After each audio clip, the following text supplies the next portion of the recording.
우리에게 주시는 하나님의 말씀은 누가복음 5장 1절부터 11절까지 말씀입니다. 무리가 몰려와서 하나님의 말씀을 들을새 예수는 게네사렛 호숫가에 서서 호숫가에 배 두 척이 있는 것을 보시니 어부들은 배에서 나와서 그물을 씻는지라. 예수께서 한 배에 오르시니 그 배는 시몬의 배라. 육지에서 조금 떼기를 정하시고 앉으사 배에서 무리를 가르치시더니 말씀을 마치시고 시몬에게 이르시되 깊은 데로 가서 그물을 내려 고기를 잡으라. 시몬이 대답하여 이르되 선생님, 우리들이 밤이 새도록 수고하였으되 잡은 것이 없지만은 말씀에 의지하여 내가 그물을 내리리이다 하고 그렇게 하니 고기를 잡은 것이 심히 많아 그물이 찢어지는지라. 이에 다른 배에 있는 동무들에게 손짓하여 와서 도와달라 하니 그들이 와서 두 배의 채움에 잠기게 되었더라. 시몬 베드로가 이를 보고 예수의 무릎 아래 엎드려 이르되 주여, 나를 떠나소서, 나는 죄인이로소이다 하니 이는 자기 및 자기와 함께 있는 모든 사람이 고기 잡힌 것으로 말미암아 놀라고 세베대의 아들로서 시몬의 동업자인 야고보와 요한도 놀랐습니다. 예수께서 시몬에게 이르시되 무서워하지 말라, 이제후로는 네가 사람을 취하리라 하시니 그들이 배들을 육지에 대고 모든 것을 버려두고 예수를 따르니라. 아멘. 할렐루야. 하나님 살아계십니다. 살아계신 하나님의 은혜와 평강이 저와 여러분 가운데 함께하게 되기를, 또 영상 앞에서 예배하는 모든 분들에게도 함께하게 되기를 주의 이름으로 축복합니다. 좋은 계절입니다. 그죠? 그렇게 얘기해도 반응이 없네요. 어떤 시인은 이런 이야기를 했습니다. 가을에는 모두가 시인이 된다. 경치를 보면 모두가 시를 쓰고 싶은 그런 마음. 그래서 아마 요즘은 그런 사람들이 많은 것 같아요. 시편을 읽는 사람들이, 또 시집을 읽는 사람들이. 통상적으로 이제 서점가에서 움직이는 일들을 보면 10월달, 11월달에는 시집이 많이 팔린다고. 그래서 아마 결혼도 다 12월, 10월, 11월달에 하는 시집 가느냐고. 웃긴 얘기인데도 반응을 안 하시는 거 보면 오늘 뭔가 지금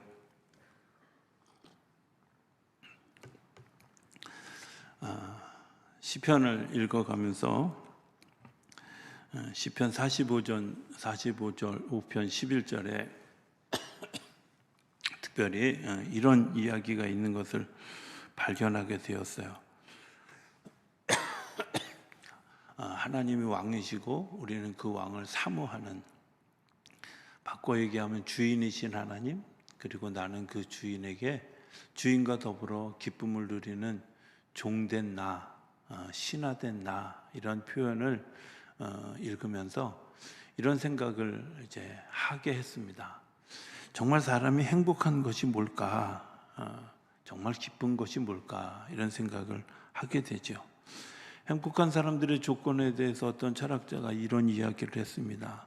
쾌락은 하루를 즐겁게 하고, 돈은 일주일을 즐겁게 하고, 성공은 한 달을 즐겁게 하는데, 영원한 즐거움은 내가 내 삶을 바쳐 일할 수 있는 주인을 만나는 것이다. 이렇게 이야기했습니다. 생각해 보면 그런 거 아니겠습니까? 우리가 즐거워도 3일을 지나지 못하죠. 철학자의 이야기는 돈은 일주일을 즐겁게 한다고 했지만 아마 이분은 월급쟁이일 가능성이 크죠? 그죠? 한 달을 즐겁게 해야 되는데 일주일만 즐겁게 합니다. 성공은 성공한 거 좋지만 그 성공이 한 달을 넘기기 어렵죠. 몇 해 전에 어떤 그런 야구 감독이 한국 시리즈에서 우승하고 난 다음에 기자가 이런 질문을 했습니다. 행복하십니까? 네, 행복합니다. 그런데요, 오늘 밤 자고 나면 내일부터 내년을 준비해야죠. 이렇게 이야기. 오늘 밤은 이 일을 즐기기를 원합니다. 이렇게 이야기했던 것을 기억합니다. 성공한 것 같지만 사실은 그 성공을 유지하기 위해서 내일부터 또 다른 땀을 흘려야 한다는 생각을 하는, 우리가 사는 삶은 늘 유효기간이 있는 삶을 살아가게 되죠. 그런데 유효기간이 없는 삶은 어떤 걸까? 내가 정말 내 마음을 다하고 내 온 몸을 다해서 따라갈 수 있는 그런 누군가를 만난 사람, 그런 이 사람들은 행복하죠. 저는 종종 이런 생각을 하곤 합니다. 결혼식을 하는 신랑 신부를 바라보면서 여러 가지 생각을 하게 되죠. 결혼해서 한 33년 살아보니까 정말 저 결혼이 오래 갔으면 좋겠다, 이런 마음, 그 안에서 정말 무수히 많은 스토리들이 쌓여질 텐데 그 일들 가운데서 잘 견뎌줬으면 좋겠다, 이런 마음, 안쓰러운 마음이 들기도 하지만 한편으로 생각해 보면 내가 일생을 같이 할 누군가를 만났다는 거 얼마나 행복한 일일까. 조금 더 생각해 보면 내가 정말 내 몸과 마음을 다 바쳐서 충성하고 헌신해도 좋을 만한 누군가를 만나는 일 얼마나 행복한 일일까, 이런 생각을 해보게 됩니다. 고등학교 1학년에 들어가서 첫 방송, 이렇게 방송반에서 방송을 하는데요. 그 방송을 하는데 제가 지금도 기억하는 한마디가 있습니다. 이렇게 이야기하더라고요. 여러분들, 만남이 굉장히 중요합니다. 그 만남은 사람을 변화시킵니다. 그 만남의 대표적인 사람들을 이야기하면서 예수님을 만났던 베드로의 변화된 삶에 대한 이야기를 슬쩍 하면서 지나갔습니다. 아름다운 만남, 내 삶을 바꿔서 더 복되게 하고 더 귀한 삶을 살아갈 수 있도록 해주시는 만남, 그런 만남이 우리 안에 있다는 것이 얼마나 행복한 일인지, 그리고 내가 그 사람을 만나서 그 사람과 더불어서 교제하는 일이 얼마나 행복한 일인가 하는 것들을 생각하게 하지요. 지난 2주간 이야기했던 사울이라고 하는 사람은 행복했을까, 이런 생각을 합니다. 그의 마음속에 행복이 정말 영원히 오래가는 행복함이었을까? 사람들을 이렇게 막 잔혹하게 처형하면서 그가 누렸던 행복이 진짜 행복이었을까? 그렇지 않았다는 것이 그의 이후의 삶을 돌이켜보면 알 수 있다는 거죠. 사람들이 자기와 다르다고 핍박하고 그들을 공격하고 그들과 더불어서 살아가지 못하면서 그들을 비판하고 정죄하는 일들이 정말 행복한 일들이었을까, 이렇게 생각해 보면 그렇지 않다는 것을 그가 알았고 그가 알았기 때문에 뒤돌아설 수 있었다, 이렇게 생각이 되어집니다. 젊은 시절에 저는 굉장히 날카롭고 비판적이고 날선 사람이었습니다. 틀린 것에 대해서 조금도 용납하지 못하는 사람이었습니다. 담임 목사님이 설교 잘못하면 쫓아가서 목사님, 그렇게 설교하시면 안 되는 거 아닙니까? 그리고 막 따지기도 하고요. 어떻게 생각해 보면 지금 저는 그런 전도사나 그런 부목사님이 없다는 게 얼마나 감사한지 몰라요. 만약에 그렇다면 저는 한 대 때려주고 싶을 텐데 어쨌든 그 목사님이 그거 받아주셨어요. 굉장히 날석에 비판하고 이야기했던, 그러면서 속으로는 뭐라고 얘기했냐면 이게 다 목사님 위해서 하는 겁니다. 목사님 올바르게 설교하라고 하는 겁니다. 막 이런 스스로 위로를 했던. 그런데 목회하면서 시간이 지나가면서 보니까 제가 그때 그랬던 것이 정말 짧은 지식이었고 한정된 공간이었고 내가 알지 못하는 너무나 무궁무진한 세계가 있었다는 사실을 그때는 몰랐어요. 그리고 그렇게 한 것에 대해서 참 어리석었다 하고 후회하게 되어지죠. 하나님이 만든 공간은 칼로 자를 듯이 옳다 그르다의 문제가 아니라 하나님이 하시는 그 무궁무진한 일들은 작은 것을 심어서 그것을 더 자라고 확장되어져서 어느 순간에 나도 모르게 확 열려져 열매를 얻는 그런 시간들을 가지게 되어지는, 그런데 그 첫 타치가 뭐냐? 만남이라는 겁니다. 사울이 예수님을 만난 것 때문에 그의 삶이 변했습니다. 별 얘기 아닌 것 같은데 네가 핍박하는 예수다, 이 한마디에 그의 삶이 돌이켜섰고, 그리고 내가 오던 길 스톱, 새로운 길을 걸어가는 역사가, 저는 그가 진정으로 내가 충성할 만한 주인을 만났기 때문이다 라고 생각합니다. 언제도 네 라고 대답할 수 있는 절대 복종할 수 있는 신뢰의 대상을 만나는 것 얼마나 행복한 일일까, 이런 생각을 해보게 되죠. 여러분들 가운데 그런 사람이 있습니까? 저분이 이렇게 이야기하면 나는 늘 네 라고 대답할 수 있어 하고 신뢰할 만한 사람이 여러분들이 있다면 행복한 사람들입니다.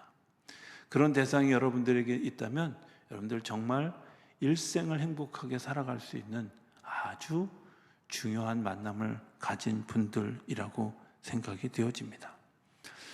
예수님은 우리를 친구라고 불러주셨고 내가 너와 함께 할 것이라고 불러주셨습니다. 그런데 대부분의 이 땅에서의 그 주인을 선택하는 선택의 기준은 주인이 나를 택하여 불러주는 경우가, 또 내가 택하는 경우가 있는데 그 쌍방이 엇박자가 날 때가 되게 많이 있어요.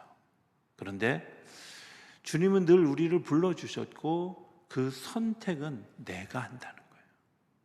선택은. 주님은 우리를 오지 말라고 제한을 두지 아니하시고 누구나 다 오라고 이야기하셨고, 누구나 다 왔는데도 불구하고 어떤 사람들은 무리에서 그쳤고, 어떤 사람은 제자가 되어졌고, 어떤 사람은 120명 중에 들었고, 어떤 사람은 70명 중에 들었고, 어떤 사람은 12명 중에 들었고, 어떤 사람은 3, 4명 중에 들었을지라도 주님은 그들을 강요하거나 요청하지 아니하시고 기다려주셨다는 거예요. 기다려서 내가 선택할 수 있도록, 내가 선택할 수 있도록 강요하지 않으셨다는 거예요. 저는 목회 초창기에 설교할 때 여러분들 이렇게 하셔야 됩니다. 이런 삶을 사셔야 행복합니다. 제가 이렇게 얘기했습니다. 그런데 생각해 보니까, 또 삶을 살아가다 보니까 그게 바른 것이 아닐지도 모른다, 이런 생각. 어떻게 생각하면 저는 우리 교인들이 굉장히 수준이 높다고 생각하는데 제가 설교의 결론을 잘 안 내립니다. 그죠? 이런 것이 있습니다 라고 얘기해 놓고 선택은 여러분들이 하는 겁니다. 성경을 잘 보면 예수님의 선택의 방식이 늘 그랬더라고요. 설교의 방식이 여러분들 이렇게 이런 것이 있습니다. 겨자씨 한 알이 심겨져서 이런 열매를 맺습니다. 선택하는 건 여러분들이 하는 겁니다. 좋은 밭은 어떤 밭이냐? 이런 밭도 있고 저런 밭도 있고 이런 밭이 있습니다. 그런데 여러분들 선택은 여러분들이 하는 겁니다. 나를 따라오너라 주님께서 말씀하셨지만 그 따라가고 안 가고에 내가 내 것을 버리고 내 것을 포기하는 것의 문제는 내가 할 문제입니다. 오늘 성경에 나오는 베드로의 이야기도 저는 그렇다고 생각이 되어집니다. 베드로가 그날 무엇을 보았을까? 오늘 관심입니다. 무엇을 보았을까? 예수님이 요한복음 14장에 자신을 이야기할 때 내가 곧 길이요 진리요 생명이라고 이야기하셨는데 아마 베드로가 그날 그것을 본 것은 아닐까, 이런 생각을 해보게 됩니다. 5절에 베드로의 그날의 이야기가 있습니다. 이렇게 얘기하죠. 시몬이 대답하여 이르되 선생님, 우리들이 밤이 새도록 수고하였으되 잡은 것이 없지만은 말씀에 의지하여 내가 그물을 내리리이다. 지금 이 한 문장의 단어 속에 베드로의 지난 밤의 모든 일들을 함축하고 있습니다. 아니, 모든 사건만이 아니라 그가 가지고 있는 생각과 그가 가지고 있는 감정들까지 그 안에 담겨져 있는 거죠. 이들이 배를 몰고 밤에 고기잡이를 하러 나갈 때는 적어도 이런 정도의 생각이 있을 겁니다. 고기는 낮에보다 밤에 더 잘 잡혀. 그런 경험이 있기 때문에 그들이 밤을 나간 거예요. 그렇지 않으면 뭐하러 깜깜한데 거길 나가요? 그죠? 배가 두 척이 나갔다는 거는 적어도 이 정도의 어획량을 우리가 가질 수 있을 것이다 라는 기대와 그동안의 경험이 있었던 거죠. 그들이 밤이 새도록 그것을 할 수 있었다는 것은 생각해 보면 그들이 그렇게 했을 때 수학에 있었던 확신이 있었기 때문에 그들이 잠을 자지 않으면서까지도 그렇게 그물질을 할 수 있었던 거예요. 그런데 그에게 절망의 시간이 찾아왔어요. 한 번, 두 번은 연습 삼아 그렇다 할지라도 3번, 4번, 5번 던져질 때는 이제 허탈감, 절망감, 자기를 향한 좌절, 이런 것들이 삶을 찾아오는 거죠. 성도들과 이야기를 해보면 저는 기대하지 않습니다. 기대하지 않지만 이러면서 말을 흘리는 분들이 왜 그럴까? 하도 실망을 많이 해서요, 이제는 더 실망하고 싶지 않아요, 이런 마음이죠. 하도 내가 실패를 많이 해서 이제는 더 실패에 대한 아픔을 경험하고 싶지 않아요, 이런 마음이. 그물을 던지는 거 쉬운 일 아닙니다. 굉장히 어려운 일이고 그물을 걷어들여서 다시 정리하고 던지는 데까지 꽤 오랜 시간이, 오랜 노력이 필요합니다. 그런데 그 그물을 다듬을 때마다 이런 생각을 했겠죠. 야, 이번에도 실패하면 어떡해? 처음에는 호기롭게 4번, 5번 던졌을 때는 그래도 처음에는 아직 고기들이 안 몰려왔어, 이 불빛을 모르나 봐, 이렇게 생각할 수 있지만 시간이 지나가면서 느끼는 그 좌절감, 허탈감, 박탈감, 이런 것들은 그들이 생각하고 싶지 않은 일들, 경험하고 싶지 않은 일들이었을 겁니다. 아마 그런 일들을 하면서 이런 생각들이 찾아오지 않았을까요? 혹시 내 실력이 이 정도밖에 안 돼? 내 업으로서의 경험이 몇 년인데 이 정도밖에 안 되는 거야? 혹은 갈릴리 바다의 고기들이 다 이제 잡아들여서 소멸됐나? 왜 하나님은 나를 돕지 않을까? 혹시 나를 버린 것은 아닐까? 이런 것들이 그날 그 밤에 그들의 마음속에 아주 깊이 엄습해 오지 않았겠어요? 베드로의 한마디, 밤이 새도록 저희들이 수고하였지만 한 마리도 낚지 못했습니다 라는 것. 저는 이 베드로의 이야기를 생각하면서 이런 생각을 해봐요. 예수님이 은혜를 베푸시는 이야기, 마태복음 25장에 나가 품꾼을 부르는 사람들의 이야기, 저는 종종 그 품꾼들의 아픔들을 보았거든요. 구로동에 가면 인력시장이 있어요.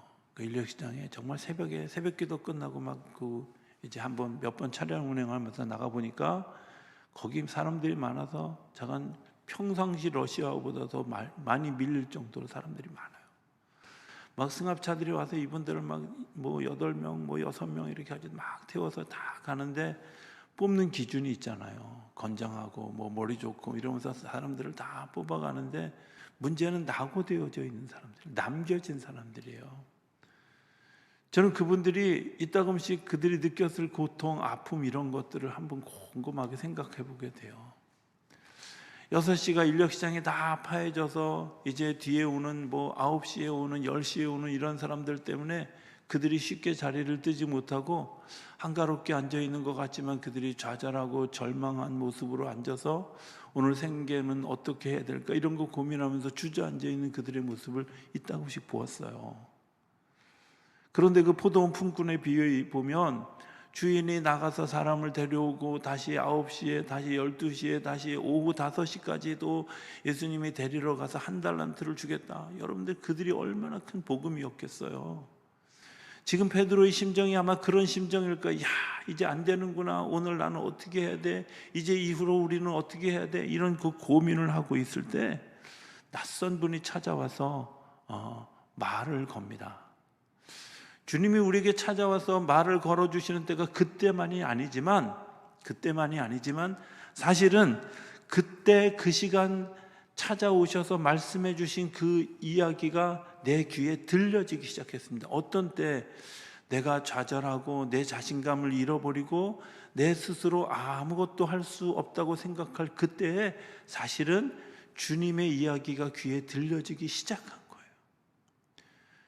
주님이 우리에게 이렇게 얘기합니다. 네가 나를 따르려거든 자기를 부인하고 자기 십자가를 지고 나를 따르라고 이야기하는 이유는 그렇게 해야만 따라갈 수 있는데 우리가 실패하고 좌절하고 낙심해 있을 때 안 되는구나, 내가 더 이상 갈 길이 없구나, 희망이 없구나. 여러분들 그때가 주님께서 우리에게 다가오셔서 말씀해 주신 것만 아니라 이미 그 전에 말씀해 주셨는데 내가 들리지 않았을 때고요, 내 귀에 그냥 들려진 거예요.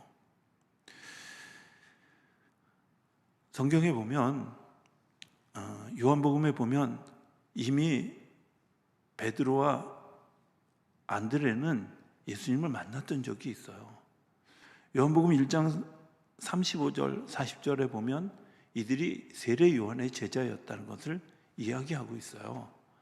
그리고 그 세례 요한의 제자였던 이 사람에게 세례 요한이 뭐라고 얘기하냐면 이 사람 메시아야, 우리를 구원하러 온 메시아야 라고 소개했어요. 그리고 그것을 이미 정보로 들었어요. 이 사람들이 정보로 들었는데 알질 못했던 거예요. 왜? 그분이 어떤 분인지 깊이 사귀어본 경험이 없고 그분의 이야기가 왠지 잘 들려지지 않아요. 여러분들 그런 거 있지 않아요? 내가 어떤 선생님이 가르쳤었는데요, 이 선생님이 가르친 것들과 유사한 것을 또 다른 사람이 가르치면 에이 나 그 얘기 다 들었어, 다 알아 이러고 잘 안 듣게 되잖아요. 예수님이 이야기하는 것이 그들에게 잘 들려지지 않았어요. 그런데 그날 어떤 날 내가 실패하고 좌절하고 낙심하고 정말 허무한 그 자리에 예수님이 다가오셔서 던져주신 한마디가 그들에게 들려지기 시작했다는 거예요. 정보로 듣는 것이 아니라 내가 이제 그분의 온 마음과 생각을 기억하며 듣게 되어졌다는 거예요. 예수님의 한마디는 이거였어요. 깊은 데로 가라는 거예요. 왜 깊은 데로 가야 될까?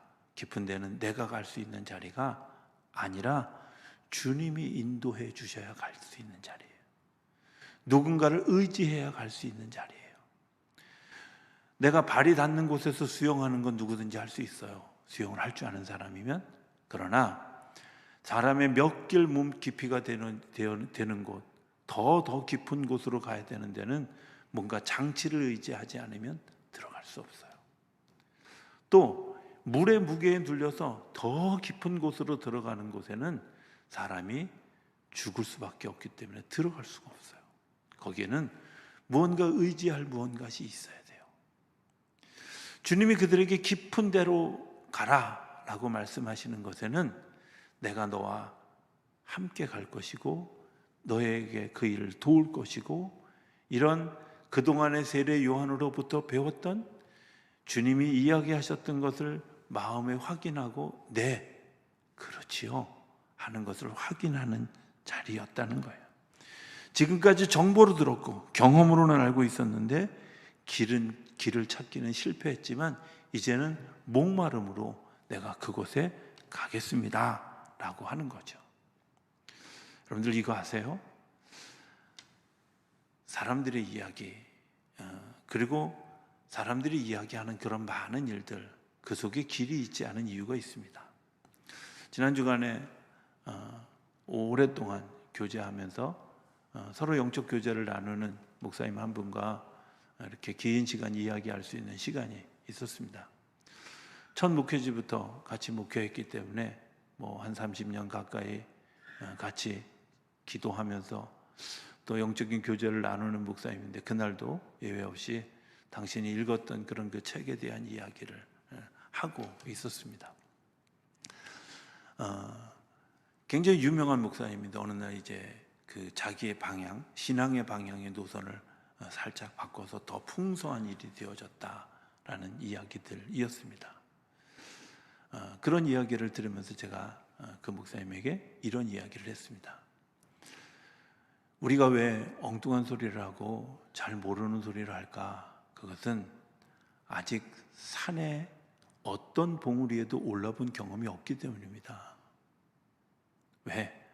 골짜기에서 보니까 이 길이 저 길 같고 그 길이 이 길 같아요.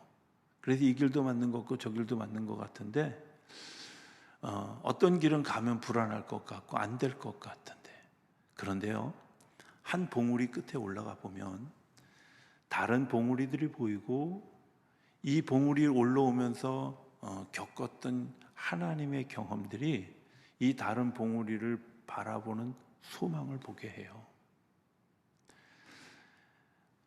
영적인 깊이가 있어서 아주 개혁론자들, 성경으로만 살아야 됩니다, 이런 분들이 그 깊은 곳에 가면 성령님에 대한 열망이 생기고 성령님에 대한 열망으로 인해서 풍성해지고 또 다른 봉우리를 경험하게 되지만, 이런 것도 저런 것도 없는 사람들은 어떤 일이 생기냐면 내가 가진 경험 때문에 이거는 맞습니다, 틀립니다, 이것은 안 됩니다 하고 오히려 성경이 말씀하는 것조차도, 선지자가 말씀하는 것조차도 받아들여지지 않아요. 봉우리에 올라가 본 경험이 없기 때문에 그래요. 깊은 곳을 가본 경험이 없기 때문에 그래요. 오늘 베드로가 깊은 곳에 그물을 던졌습니다. 그런데 그 깊은 곳에 그물을 던졌는데 길을 발견했어요. 어떤 길? 그 깊은 곳에서 정말 풍성하게 흘러나오는 그런 그 수많은 고기들을 경험하게 되어졌는데, 그게 내가 준비한 그릇, 배 두 척에 담기에는 너무 부족한 그런 고기들이 올라온 거예요. 내가 길이 없다고 생각했는데 그 길이 예수님이 말씀해 주시니까 탄탄대로로 보여지는 거예요. 내가 여기에 희망이 없다고 생각했는데 희망이 차고 넘치도록 허락하신 거예요. 이 경험을 하고 나니까 나의 절망이 소망으로 바뀌어지는 거예요. 내가 가졌던 생각이 깨어지게 되어진 거예요. 내가 가지고 있던 기대 그 이상으로 채워주시는 그분, 감탄사가, 와, 어찌 이런 일이. 성경에는 8절에 이렇게 얘기합니다. 시몬 베드로가 이를 보고 예수의 무릎 아래 엎드려 주여 나를 떠나소서 나는 죄인이로소이다. 여러분들 고기 잡으면 막 그냥 행복해서 춤을 춰야 되잖아요. 대풍이다. 산에 올라가서 산삼 발견한 사람들 그 막 신바니 그러고 외치잖아요. 그죠? 신봤다 이러고 외치잖아요. 그런데 있잖아요, 그렇게 외쳐야 될 이 베드로가 엉뚱하게도 예수님의 발 앞에 무릎에 엎드려서 제가 죄인입니다, 저를 떠나십시오. 여러분들 이렇게 이야기한 이유가 뭐겠어요? 내가 했던 경험, 내가 가지고 있던 교만함, 내가 가지고 있던 생각들, 내가 가지고 있던 그 모든 것들을 이제 깊은 곳에 가보니까 아무것도 아니구나. 나를 비울 테니 주님 내 안에 채워주십시오, 이런 마음일 텐데, 생각해 보니까 주님 앞에서 내가 함부로 우리 세례 요한 선생님과 비교했던 자신의 어리석음이 어리석어지고, 내 경험과 변주어서 이분을 평가했던 내 생각이 어리석어지고, 그런 복잡한 감정들이 주님 앞에서 자기를 엎드리게 하고, 제가 죄인입니다, 저를 떠나십시오. 저는 저와 여러분들이 하나님이 우리에게 보여주시는 길을 발견하게 되기를 소망합니다. 그 길은 내가 스스로 갈 수 없는 깊은 곳으로 가야 합니다. 주님이 이끌어 주시는 그분의 손을 잡고 그분의 인도하심대로 이끌려 가야 갈 수 있는 곳이 깊은 곳입니다. 내가 준비한 두 척의 배는 내가 채우려고 했을 때는 그 배가 아주 커 보이고 아주 대단해 보이지만, 주님이 채우셨을 때 그 배는 담기에 부족한 초라한 그릇에 불과했던 겁니다. 주님이 오늘 우리에게 그렇게 말씀해 주시지 않을까요? 깊은 데로 가자. 너 한 주간 동안 나와 깊은 데로 가자. 그리고 그곳에 내가 너와 함께하는 그런 증거들을 내가 보게 될 것이다, 이렇게 말씀해 주신다면, 여러분들 이 한 주간을 주님의 말씀에 의지해서 한번 따라가 봅시다. 주님이 여러분들에게 정말 이 시의 계절에, 시인의 계절에 놀라운 감탄사를 바라는 소리가 나는 그런 놀라운 역사를 이루어가게 하시지 않을까요? 여러분들 그 일에 한번 같이 동참해 보게 되기를 바랍니다. 다음 주에 진리와 생명에 대한 이야기 같은 본문으로 이제 이어서 가겠습니다. 제가 설교 준비하면서 이거 분명히 이번 주에 다 못할 거다 생각했는데 어쩌면 이런 걸 한 번도 안 틀리는지 모르겠어요. 하나님께서 우리에게 이 한 주간 깊은 데로 이끌어 주시는 그 깊은 곳에 우리 같이 동행함으로 하나님의 놀라운 역사를 경험하는 그런 특별한 주간이 되어지게 되기를 주의 이름으로 축복합니다.